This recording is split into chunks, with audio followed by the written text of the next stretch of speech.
그러니까 이게 AGI가 구현될 때까지 계속해서 엔비디아 칩을 살 수밖에 없는 상황이고요. 네. 여기서 빅테크들이 치열하게 경쟁을 하니까 돈을 홍서방이 아니라 황서방이 되는 거죠.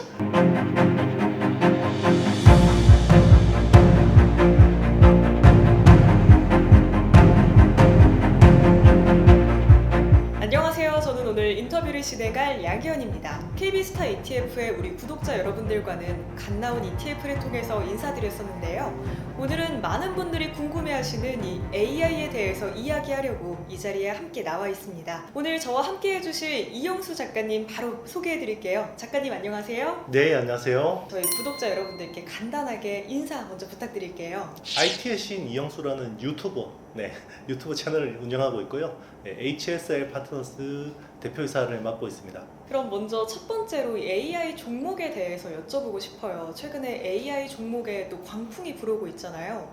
그 이유가 뭐라고 생각하세요?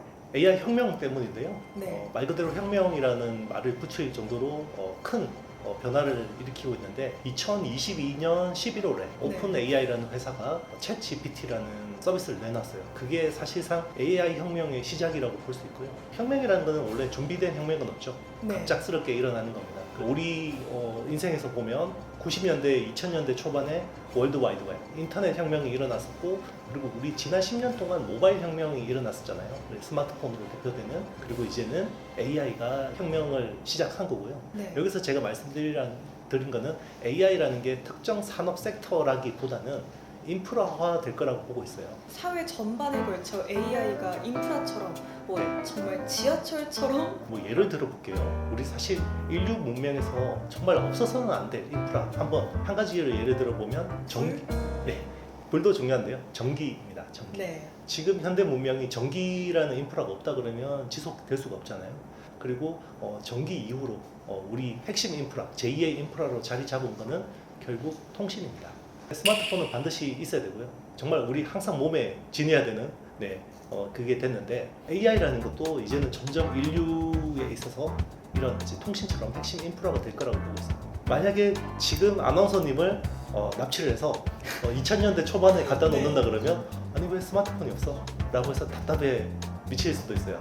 만약에 우리가 타임머신을 타고 가서 10년 뒤에 사람을 한 명 데려올 수 있다고 생각하면 그 사람 여기 딱 갖다 놓으면요. 정말 답답해 미칠 거예요. 맞아요. 그만큼 AI라는 게 결국 인프라로 돼서 우리 현대 문명의 곳곳에 녹아드는 제3의 인프라가 될 거기 때문에 지금 이 사이클 자체는 굉장히 엄청나게 큰 사이클이라고 볼 수 있는 거죠. 아까 그 챗 GPT에 대해서 말씀을 해주셨잖아요. 챗 GPT와 제가 알고 있는 그 이전의 인공지능 AI와의 차이점이 확실히 드러날까요? 굉장히 중요한 말씀하셨는데요. 사실 인공지능이라는 게 뭐 예전에도 있었고요. 80년대도 인공지능이라는 말이 있었고 영화 같은 데서도 인공지능 많이 이야기했었는데 왜 요즘 들어서 인공지능이 난리냐면 AI라는 거는 사실 세 가지 요소가 되게 중요하거든요. 컴퓨팅 파워하고 빅데이터, 데이터가 중요하고요. 그리고 모델링이에요. 예전에는 컴퓨터 성능이 너무 떨어져서 컴퓨팅 파워가 이 AI를 돌리기에 적합하지 않았고, 그리고 빅데이터도 굉장히 부족했어요. 그래서 AI 연구하시는 분들이 전부 알고리즘 어떻게 효율적으로 짜서 모델링으로 막 해결해 보려고 했는데 도저히 답이 안 되는 거죠. 근데 컴퓨터가 거의 이제 PC 시대로 넘어오면서 빠른 속도로 진화하기 시작했고요. 그리고 우리 지난 모바일 혁명을 통해서 세상에 있는 데이터들이 대부분 빅데이터로 정리되기 시작했어요. 네. 그리고 최근 몇 년 동안에 컴퓨터의 발전 속도가 굉장히 빨라졌고요. 거기서 엔비디아라는 회사의 역할이 굉장히 컸습니다. 예전에는 사람이 일일이 프로그래밍해서 이제 AI를 만들어 보려고 했는데 막대한 컴퓨팅 파워를 주고 거기에 빅데이터를 넣어주고 컴퓨터한테 스스로 학습해봐 라고 했더니 굉장히 효율이 나기 시작한 거죠. 네. 그게 이제 머신 러닝이라는 컨셉이고요. 그 시작이 알파고라고 보면 될까요? 좀 더 제가 설명드릴게요. 일단은 이제 사람이 프로그래밍 하던 시대에서 이제 머신 러닝, 요게 메인이 됐어요. 네. 그래서 머신 러닝 이후로 여러 가지 또 기술들이 있잖아요. 그 중에 하나가 이제 사람의 신경망을 모방한 딥 러닝이라는 기술이 나옵니다. 그러면서 딥 러닝이라는 기술이 메인이 됐고요. 그걸 기반으로 만든 게 알파고입니다. 그래서 우리는 2016년에 이세돌 구단하고 알파고, 딥마인드라는 회사가 내놓은 알파고라는 바둑 두는 프로그램하고 AI에 엄청난 쇼크를 일으켰죠. 알파고는 굉장히 센세이션 했지만 사실 세상에 미치는 영향은 크지 않았어요. 왜냐하면 저렇게 막대한 컴퓨팅 파워를 써서 바둑만 잘 두는 프로그램이 도대체 이걸 가지고 어디에 쓰란 말이냐 이런 거였거든요. 네. 근데 이제 사람들이 관심이 잊혀져 갈 때쯤에서 새로운 기술이 나와요. 어떤 기술이죠? 2017년에 이제 구글이 트랜스포머라는 논문을 내놨습니다. 트랜스포머라는 게 어디서 나오냐면 우리 GPT 이야기잖아요. 네. 챗 GPT. G는 이제 제너러티브, 생성형, P는 프리트레인, 사전에 학습한, T가 중요해요. T가 트랜스포머라는 알고리즘 기반으로 만드는 건데 딥러닝의 한 갈래 기술인데 여기서 트랜스포머라는 기술이 메인이 되게 된 거예요. 트랜스포머가 뭐가 달라졌냐면 AI가 사람의 말의 맥락을 이해하기 시작한 거예요. 정말 그럼 사람처럼 AI가 말할 수 네. 있게 된 거네요. 예를 들면 제가 아나운서님하고 만났잖아요. 아유 날씨 좋죠, 덥죠. 이런 이야기를 하는데 정작 중요한 거는 우리 근데 촬영할 때 뭐 어떻게 이야기할까요? 이게 중요한 거잖아요. 네. 여기에 가중치를 두기 시작한 거예요.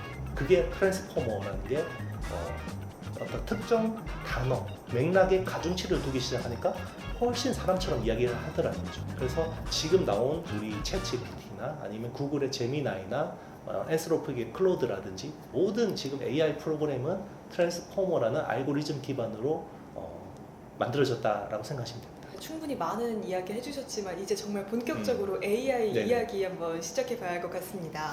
그 AI 산업도 산업 안에서 정말 다양한 분야가 있을 것 같거든요. 글로벌 컨설팅 업체 맥킨지가 작년에 발표한 자료를 보면 이 AI 밸류 체인을 6가지로 나눠놨더라고요. 이 6가지 밸류 체인 간략하게 소개해 주시면 도움이 될 것 같아요. 일단 서비스라는 영역이 있고요. 네. 그리고 이제 애플리케이션이 있고요. 모델 허브 및 기계 학습 운영이라는 영역이 있습니다. 파운데이션 모델, 그리고 클라우드 플랫폼, 컴퓨터 하드웨어 이렇게 있는데요. 정확히 이제 무슨 이야기인지 잘 이해가 안 가시죠? 네, 용어만 봐서는 네네. 확 와닿진 않아요. 그래서 제가 이제 트랜스포머라는 알고리즘에 대해서 설명을 드렸잖아요. 요거는 크게 보면 서비스 모델이 두 가지 정도로 볼 수 있어요.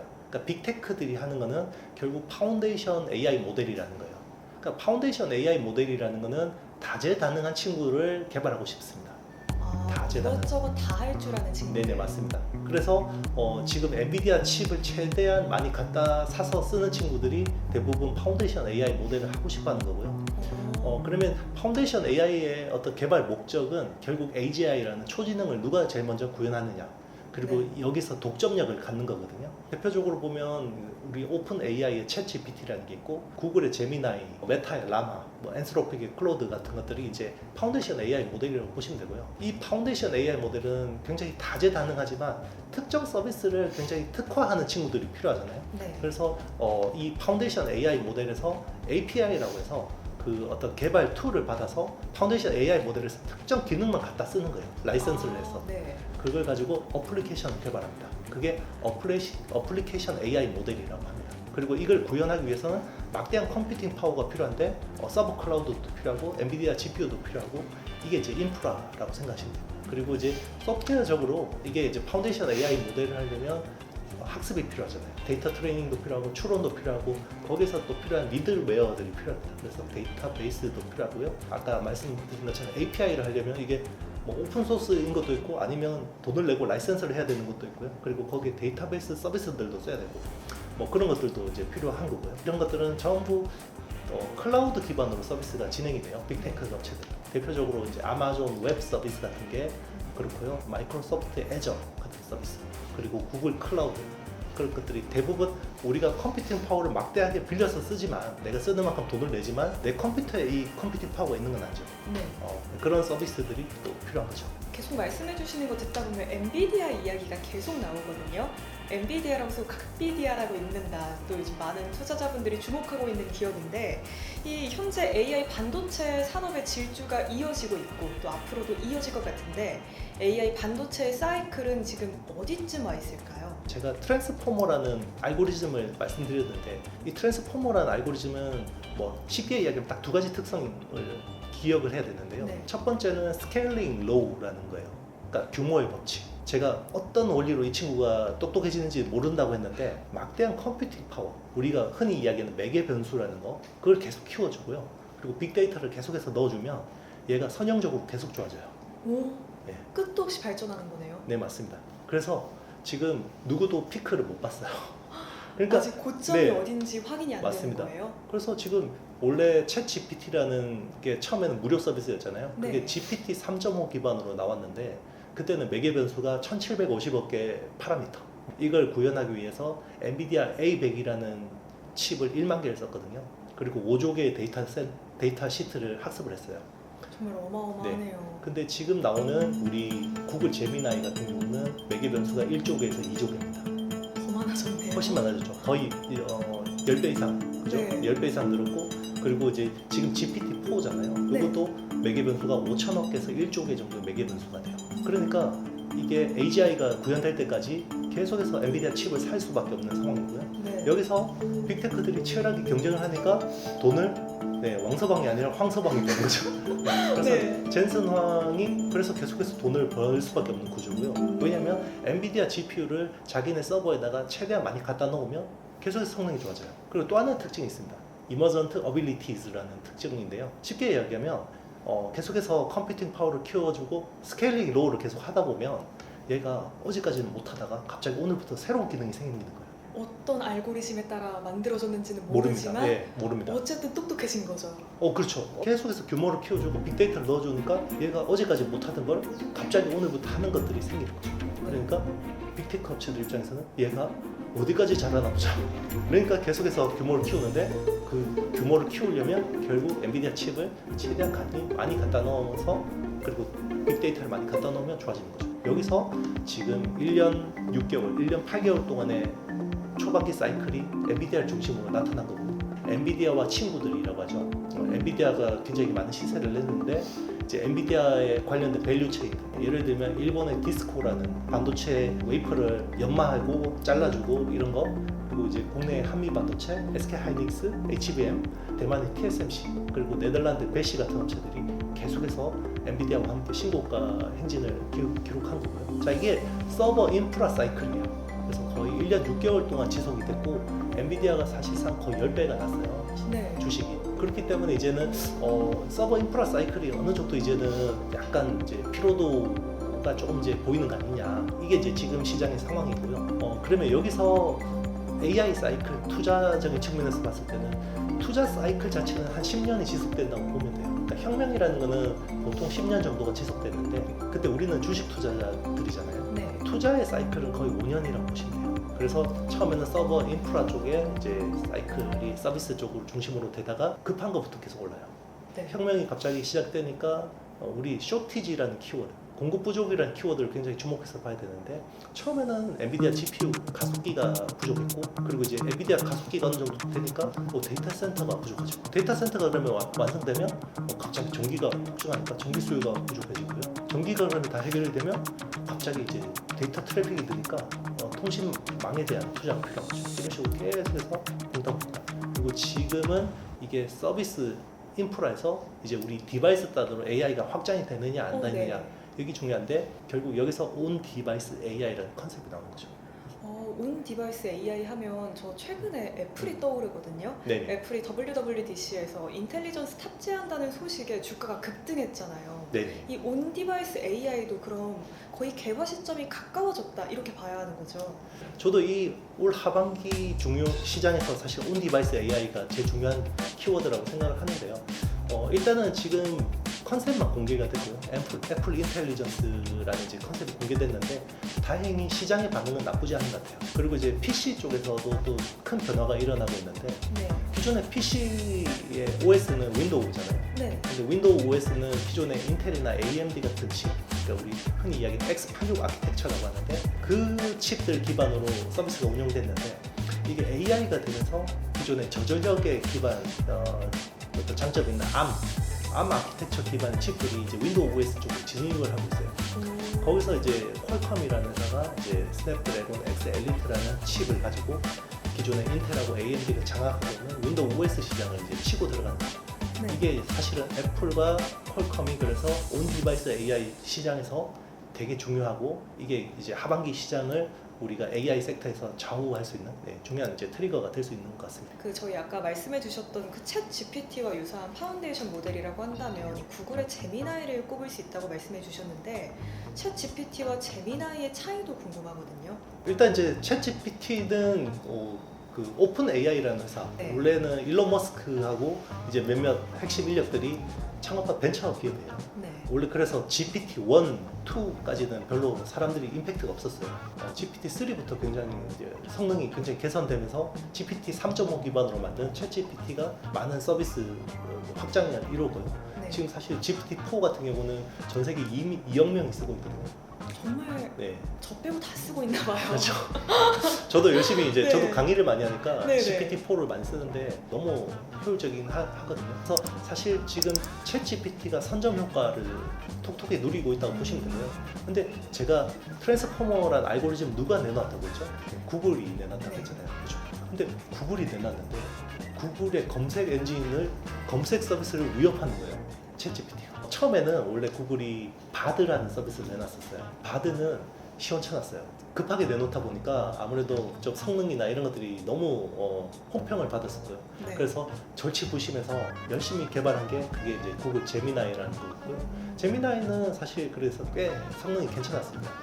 그래서 서로 지금은 파운데이션 AI 모델에서는 사실 챗GPT가 압도적인 경쟁력을 보이고 있다고 보시면 되고요. 여기에 이제 구글 제미나이가 굉장히 빠른 속도로 개선하면서 따라가고 있다. 챗 GPT가 선점 효과를 톡톡히 누렸다고 봐도 무방하겠네요. 네, 실제로 그러면 성능 자체는 뭐 제미나이가 챗 GPT에 뒤처지거나 이런 건 아닌 거죠? 기능마다 네. 조금씩 이제 장단점이 있는 것 같아요. 아, 두 회사가 이제 치열하게 경쟁을 하고 있는데 갑자기 벤처 기업 중에 하나가 엔스로픽이라는 회사가 네. 클로드라는 서비스를 내놨는데 사실 클로드가 그렇게 임팩트가 있지는 않았었거든요. 네. 1, 2 때는 별로 시원찮았는데 3 때부터 굉장히 성능이 좋아지기 시작했고요. 근데 클로드에 40억 달러를 투자한 회사가 있습니다. 어디죠? 아마존. 아마존은 자체 그 LLM이라고 하는 게 없잖아요. 그래서 네. 원래 회사가 생긴 이래로 외부 투자로는 역대급 투자를 했어요. 지금 40억 달러면 거의 우리나라 돈으로 5조 원, 6조 원 정도 되는 돈이잖아요. 네. 그거를 클로드 엔스로픽에다 투자를 해서 클로드 3를 이제 나름 확보했다고 보시면 되죠. 그래서 빅테크로 보면 사실 오픈 AI라는 벤처 기업이지만 사실 그 뒤에는 마이크로소프트가 있고 그리고 구글이 있고 그리고 아마존을 배경으로 하는 클로드가 있다. 이렇게 보시면 됩니다. 그 작가님 말씀 듣다 보면 그 미국 빅테크 기업들 중심으로 설명을 많이 해주신 것 같은데 또 그 외에 지켜봐야 할 기업들은 어디가 있을까요? 지금은 컴퓨팅 파워가 중요한데 점점 더 이게 인프라하고 데이터, 빅데이터가 되게 중요해지거든요. 이런 인프라 쪽에서 제일 핵심적인 서비스를 제공하는 회사가 오라클이라는 회사가 있어요. 네. 오라클은 원래 데이터베이스 솔루션에서 거의 독보적인 기업들이고요. 여기는 또 클라우드 서비스도 합니다. 사실 우리 클라우드 서비스 그러면 빅테크 중심이잖아요. 1등이 아마존 웹 서비스고 2등이 마이크로소프트 애저 그리고 이제 구글 클라우드 정도로 알고 있는데 굉장히 가성비 있는 클라우드 서비스를 제공하는 회사가 오라클이라고 보시면 되고요. 그리고 이제 데이터 센터가 셋업이 되면 전기에 대한 걱정들이 되게 많거든요. 네. 데이터 센터에서 전기가 굉장히 많이 쓰일 수밖에 없는 게 구글 검색을 하면 데이터 센터에서 이걸 검색을 도와주잖아요. 그러면 보통 전기가 0.3W 정도 소비가 됩니다. 근데 우리가 챗 GPT한테 텍스트를 입력하면 프롬프트 입력하면 텍스트를 이만큼 뽑아주잖아요. 네. 그게 보통 한 2.9W 정도 들어가요. 검색 대비해서 챗 GPT 서비스를 쓰면 거의 전기 소모가 10배가 늘어나죠. 네. 지금 전기를 전체적으로 만약에 100이라는 수요를 놓고 봤을 때 데이터 센터에서 연산을 하기 위해서 쓰는 전기가 한 40%밖에 안 돼요. 그럼 60%. 나머지 60%는? 놀랍게도 40%의 비중이 데이터 센터에서 열을 관리하기 위해서 써요. 아. 그래서 우리 데이터 센터 가보신 적은 없으시겠지만 네네. 가면 서늘해요. 항상 온도가 20도에서 25도 정도로 유지를 하거든요. 왜 그러냐면 반도체는 열한테 취약이에요. 가장 좋은 성능을 내려면 반도체가 20도에서 25도 정도가 제일 좋거든요. 근데 지금은 우리 그 에어컨 같은 공랭식을 씁니다. 에어컨 트는데 거의 40% 전기를 쓰는 거죠. 너무 비효율적이잖아요. 네. 그래서 요즘에는 어떤 방식을 쓰냐면 이제 액체 냉각이라고 하는데요. 물이나 이제 다른 액체들을 쓰는데요. 네. 반도체 위에다가 알루미늄 관을 배치를 해서 반도체에서 나는 열을 이 물이 흘러가면서 열을 배출시키는 거죠. 그게 DTC라고 합니다. 다이렉트 투 칩이라고 하는데 그런 솔루션들을 하는 회사가 슈퍼마이크로콤. 그러면 이 질문은 사실 안 드려도 괜찮긴 하지만 또 많은 투자자분들께는 이런 확답이 필요할 것 같거든요. 앞으로 이 AI 산업의 발전 가능성이 또 무궁무진할 것 같습니다. 그러면 지금 당장 투자하기에 늦은 게 아닐까, 너무 많이 오른 게 아닐까 싶은 분들도 계셨을 것 같은데 지금 들어가도 좋은 거죠? 네. 장기적으로, 중장기적으로는 굉장히 어떻게 보면 아직까지 투자 기회들이 굉장히 많이 남아있다고 생각이 들고 있고요. 네. 사실 지금은 이제 개별 종목들이 너무 많이 올라있기 때문에 좀 부담스러우신 분들은 ETF 같은 상품들을 활용해서 좀 분산 투자를 하는 것도 저는 좋은 방법인 것 같습니다. 그러면 또 ETF 투자 그리고 주식 투자로 또 앞으로 AI 산업에 대해서는 꾸준히 관심을 갖고 지켜보는 게 정말 중요하겠네요. 네, 맞습니다. 결국 선두 기업들의 어떤 그 경쟁력을 계속해서 트래킹하는 게 중요한 것 같고요. 그리고 기업들은 생물처럼 계속해서 변해요. 네. 경쟁 구도도 변하고요. 그런 측면에서 이제 그런 기업들을 계속해서 공부하는 게 중요한 거고요. 네, 오늘 저희 인터뷰 통해서 정말 도움이 되는 말씀 많이 해주셔서 너무 감사드립니다. 또 끝으로 AI 앞으로 투자하려는 투자자분들 그리고 저희 구독자분들께 조언 한마디만 남겨주세요. 제가 제일 좋아하는 문구가 있어요. 사람이 아는 만큼 보이고 네. 보이는 만큼 느끼고 느끼는 만큼 행동한다고 생각합니다. 사실 AI라는 게 제가 이렇게 많은 예측을 했지만 사실 제가 생각한 것도 훨씬 빠르고 굉장히 복합적으로 변하고 있거든요. 네. 그래서 지금이라도 굉장히 AI 쪽에 많은 관심을 가지고요. 이게 어떻게 세상이 변할지 스스로 많은 노력을 해야 된다고 생각합니다.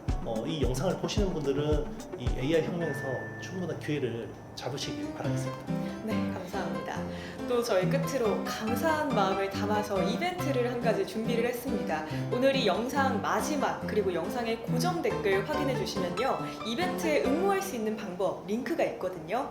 이벤트 참여해 주시면 추첨을 통해서 15분께 우리 이영수 작가님의 책을 선물로 보내드리니까요. 많은 참여 부탁드립니다. 오늘 인터뷰 정말 감사드립니다. 네, 감사합니다.